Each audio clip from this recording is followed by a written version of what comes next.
Hello everyone, welcome back to the channel. In today's video, I'll show you how to create a virtual office in Gather. First, open the Gather website and sign in to your account.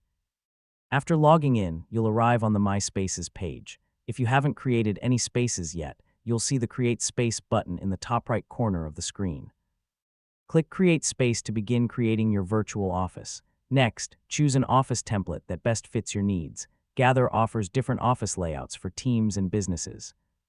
After selecting a template, click Next and enter a name for your virtual office. You can use any name you like. Now click Create Space and wait a few moments while Gather creates your new workspace.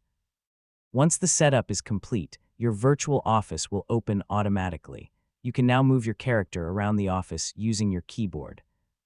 Walk through different rooms, explore the workspace, and become familiar with the layout. You can invite your teammates to join your office, collaborate on projects, hold virtual meetings, and communicate in real time. As your workspace grows, you can also customize it by adding furniture, decorations, meeting rooms, and other interactive items. Creating a virtual office in Gather is a simple way to build an online workspace where your team can work together from anywhere. And that's how you can create a virtual office in Gather. If you found this tutorial helpful, please like this video, share it with your friends, and subscribe to the channel for more Gather tutorials and helpful tech guides. Thanks for watching, and I'll see you in the next video. Goodbye.